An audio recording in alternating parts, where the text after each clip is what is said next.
যাদবপুরে পড়ুয়াদের ভেগ ধরা দুষ্কৃতীরা যা নয় তাই করে গেল রিপাবলিকের সাংবাদিকদের সঙ্গে। কখনো তারা হুমকি দিল, কখনো মারধর করলো, কখনো আমরা দেখলাম একেবারে বেআইনিভাবে আটকে রাখা হলো প্রতিনিধিদের। কিন্তু একেবারে স্পিকটি নট রেজিস্ট্রার।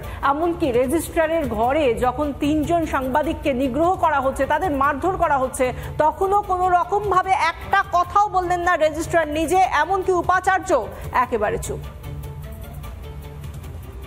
আমাকে যখন ইফতিজ করা আপনি কথা ছিলেন, আমাকে যখন ইফতিজ করা হয় আপনি কথা ছিলেন, আমাকে যখন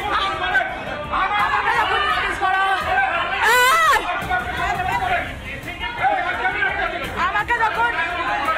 আমাকে যখন ইফতিজ করা আপনি কথা ছিলেন, আমাকে যখন ইফতিজ করা হয় আপনি কথা ছিলেন। যাদব বিশ্ববিদ্যালয় তাজ্জব কর্তৃপক্ষ।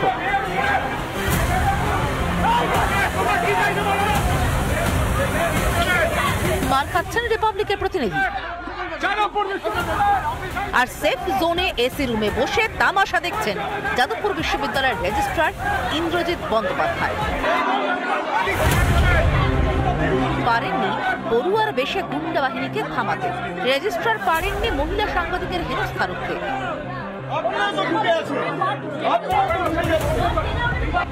হ্যাঁ, এসব দেখে রেজিস্ট্রার নির্ভীক সাংবাদিকদের ক্যামেরা বন্ধ করতে অবশ্য বলতে পেরেছেন। আপনি তো রেজিস্ট্রার এখানে, আমি না, আমি জার্নালিস্ট স্যার, আপনাকে আপনার কিসের ভয়? আপনাকে আমি না, আমি একটা আমি আপনার ইউনিভার্সিটিতে এসে খবর করলে আপনাদের কিসের ভয় হচ্ছে? আপনাদের কিসের ভয় আছে? কিসের ভয় হচ্ছে? না, আপনাদের কিসের ভয়? আপনি স্টুডেন্টদের সামলাতে পারছেন না, আপনি সাংবাদিককে সামলাচ্ছেন। যখন সাংবাদিককে অপমান করেছেন আপনি ছিলেন। এরপরে দৃশ্য দেখুন। কিছু সোজা প্রশ্নের সরল উত্তর জানতে রিপাবলিক বাংলার 2 প্রতিনিধি গিয়েছিলেন রেজিস্ট্রারের ঘরে। যে নিরাপত্তারক্ষীরা এতক্ষণ ভেজা বিড়াল হয়েছিলেন, রেজিস্ট্রারের ঘরে হেনস্থার কারণ জানতে যেতেই রিপাবলিক বাংলার প্রতিনিধিদের দিকে মারমুখী হয়ে ছুটে চলে আসে তারা। রিপাবলিক বাংলার প্রতিনিধির কখনো হাত ধরে টানাটানি, তো কখনো ঘাড় ধরে হ্যাচকা। আর রেজিস্ট্রার ইন্দ্রজিৎ বন্দ্যোপাধ্যায় তখনও এমন হাবভাব যেন কিছুই তো হয়নি। মিছে মিছে এত হল্লার কি দরকার?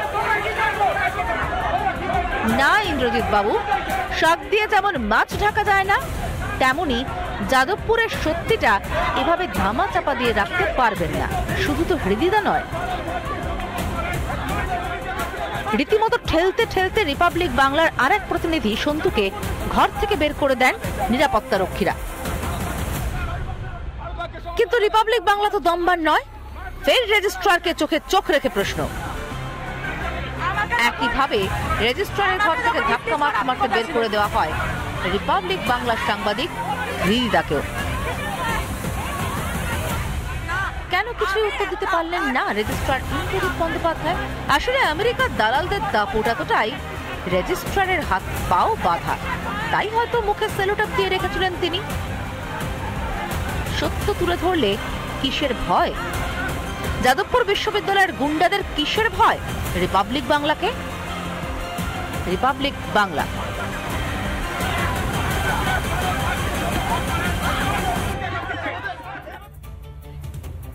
যাদবপুর বিশ্ববিদ্যালয় কি কোনো বিচ্ছিন্ন দ্বীপ? যাদবপুর বিশ্ববিদ্যালয় কি কোনো সিরিয়া বা ইসলামাবাদের শিক্ষা প্রতিষ্ঠান? তাহলে যদি এদেশেরই একটা শিক্ষা প্রতিষ্ঠান হয়, একটি বিশ্ববিদ্যালয় হয়, তাহলে কেন সেখানকার ক্যাম্পাসে গিয়ে খবর করতে পারবে না রিপাবলিক বাংলা? এই অরাজকতা, এই দুর্বৃত্তায়ন, এটা কি একদিনের ঘটনা? না।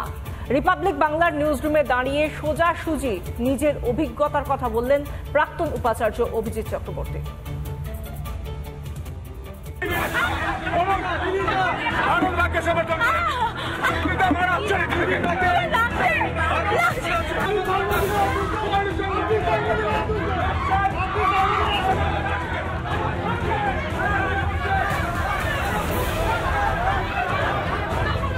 এই ছবি ছত্তিশগড়ের বস্তারের নয়, কিংবা পাকিস্তানের ISI এর ডেরারও নয়।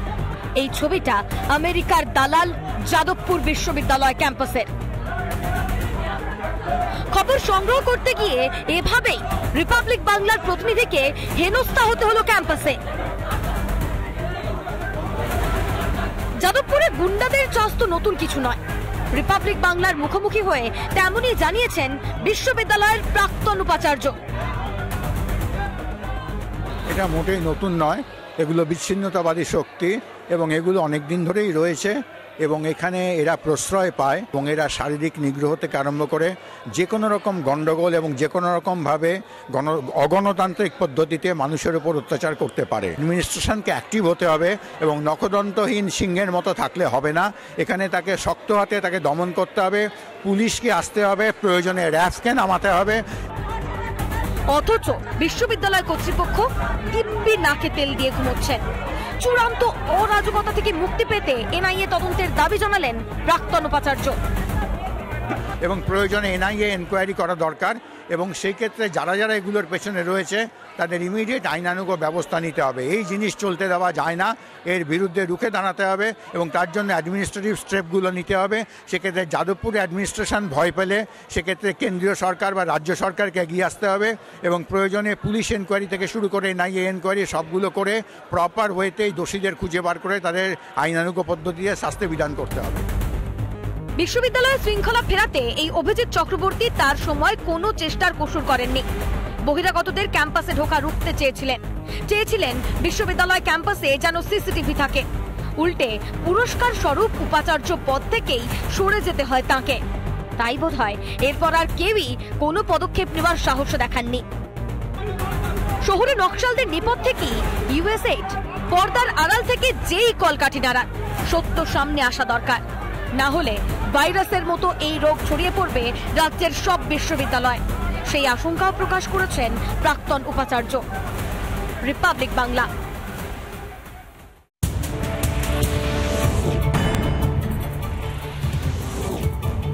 যাদবপুরে নকশাল রাজ আর পরিকল্পিতভাবে হামলা, এরকমটাই সূত্র মারফত খবর উঠে আসছে।